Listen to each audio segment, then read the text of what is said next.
Exercise 6.2 question number 1। ये figure आपको given किया हुआ है। एक्स और वाई की वैल्यू आपको निकालनी है। वाई वाला एंगल इस 130 के इक्वल होगा, वर्टिकली अपोजिट एंगल है। एक्स और वाई अल्टरनेट एंगल है, इसलिए एक्स जो है वो वाई के बराबर होगा, तो ये भी 130 डिग्री होगा। क्वेश्चन नंबर 2, ये फिगर क्वेश्चन में गिवन किया है। एक्स, वाई और जेड की वैल्यू हमें निकालनी है। यहाँ जेड नहीं, हमें क्वेश्चन में यहाँ पर जेड दिया हुआ है और वाई और जेड का रेशियो 3:7 दिया हुआ है। हमने देखा ये वाला एंगल z है, तो y के बगल वाला एंगल ये भी z होगा, क्योंकि ये करस्पॉन्डिंग एंगल है। फिर y और z ये लीनियर पेयर बना रहे हैं, तो इनका सम 180 होगा। हमने मान लिया यहाँ पर कि y की वैल्यू 3a है और z की वैल्यू 7a है। दोनों को जोड़कर 180, तो a की वैल्यू हमारी 18 डिग्री आ गई। अब y था हमारा 3a के बराबर, a की वैल्यू हमने 18 निकाली तो यहाँ रख दी, that is 54 degree. Similarly z की निकाली 7a करके। अब हमें x की वैल्यू निकालनी है। ये x और ये z ये हमारे अल्टरनेट एंगल है, तो x और z बराबर होंगे, तो x की वैल्यू भी 126 डिग्री आ जाएगा। क्वेश्चन नंबर 3, ये फिगर आपको क्वेश्चन में गिवन किया हुआ है। इसमें से ये एंगल आपको 90 दिया है और यहाँ से यहाँ तक ये पूरा एंगल 126 डिग्री दिया है। हमें 3 एंगल कैलकुलेट करने हैं, ये x, y और z। ठीक है, ये हमने अपने मन से नाम माने x, y, z। क्वेश्चन में हमें दिया हुआ है a, g, e निकालो, जी ई एफ निकालो और एफ जी ई निकालो, तो हमने अपने मन से उनका नाम रख दिया एक्स वाई जेड। सबसे पहले हमने कहा ये पूरा एंगल है 126, उसमें से ये अगर हम 90 माइनस कर देते तो हमारा ये बचा हुआ एंगल आ जाएगा, यानी वाई आ जाएगा।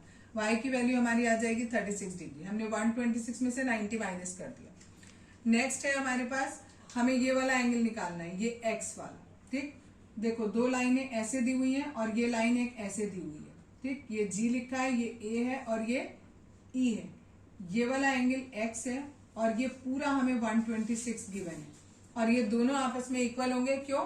अल्टरनेट एंगल, इस वजह से ये दोनों का सम कितना हो जाए, वो दोनों हमारे इक्वल हो जाएंगे। तीसरी चीज जो हमें दी हुई है, तो हमें Z निकालना है। ऐसे लाइन दे रखी है, ये Z है और ये X है, तो हमें दिख रहा है ये दोनों क्या बना रहे हैं, लीनियर पेयर बना रहे हैं। दोनों का सम कितना, 180। x की वैल्यू 126 है, तो z की कैसे निकलेगी, 180 में से 126 माइनस कर देंगे। Next question, question number 4, figure हमें दिया हुआ है। फिगर में हमने क्या किया, ये जो लाइन थी ये आधी दी हुई थी, इसको हमने एक्सटेंड कर लिया। ऐसे इस वाली लाइन को हमने आगे एक्सटेंड कर लिया। ठीक है, हमें ये वाला एंगल r बताना है।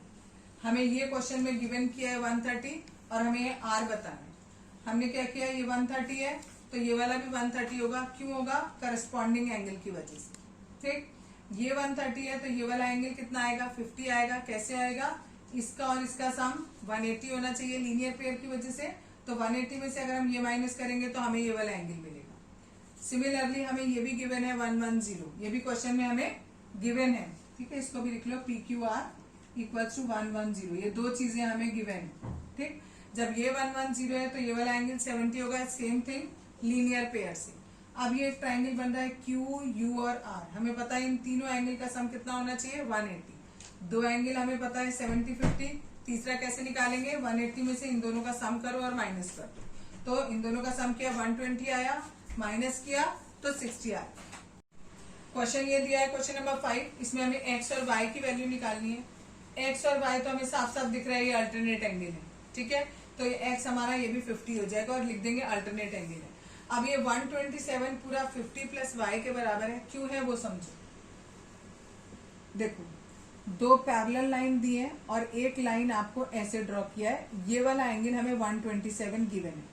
ठीक, अगर ये हमारी ट्रांसवर्सल पूरी मैं बना लूं तो ये वाला एंगल इस पूरे एंगल के बराबर है। दैट मीन्स ये पूरा 127 आएगा।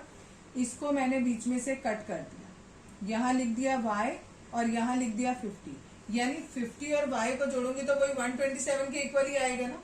तो यहाँ पर इसने लिख दिया 50 प्लस वाई इक्वल्स टू 127 और लिख दिया अल्टरनेट एंगल। अब हमें y की वैल्यू निकालनी है, 50 को हम उधर ले गए, माइनस किया, दैट इज 77। क्वेश्चन नंबर 6, ये फिगर हमें क्वेश्चन में गिवन किया हुआ है। प्रूफ हमें ये करना है कि ये AB लाइन जो है वो इस CD लाइन के पैरेलल है। ये हम कैसे प्रूफ करेंगे, अगर मैं ये वाला पूरा एंगल इस पूरे एंगल के इक्वल प्रूफ कर दूं तो ये अल्टरनेट एंगल है। अल्टरनेट एंगल तभी इक्वल होते हैं जब ये लाइन और ये लाइन पैरेलल हो। इनको इक्वल करने के लिए मैंने क्या माना कि यहाँ पर एक परपेंडिकुलर ड्रॉ किया और यहाँ पर भी एक परपेंडिकुलर ड्रॉ किया। अब according to law of reflection हमें पता है angle of incidence angle of reflection के बराबर होता है। हमने ये वाला एंगल इंसिडेंस है, इसको अगर मैं x मानती हूँ तो ये एंगल ऑफ रिफ्लेक्शन के इक्वल होगा। ठीक है, ये लाइन और ये लाइन दोनों ही क्योंकि परपेंडिकुलर हैं तो ये दोनों की दोनों एक दूसरे के पैरेलल होंगी। ये वाली लाइन और ये वाली लाइन एक दूसरे के पैरेलल होगी, और ये वाली जो लाइन है इसके लिए ट्रांसवर्सल की तरह बिहेव करेगी। तो ये वाला एंगल और ये वाला एंगल अल्टरनेट एंगल होंगे, इसलिए ये बराबर होंगे। ये अभी x बोला तो ये भी x हो गया। अब ये एंगल ऑफ इंसिडेंस है तो ये एंगल ऑफ रिफ्लेक्शन के बराबर होगा, ये भी x हो जाएगा। ये पूरा एंगल देखें तो 2x हो गया और ये वाला भी पूरा 2x हो गया। ये दोनों एंगल तभी इक्वल होंगे जब this line is parallel to this line.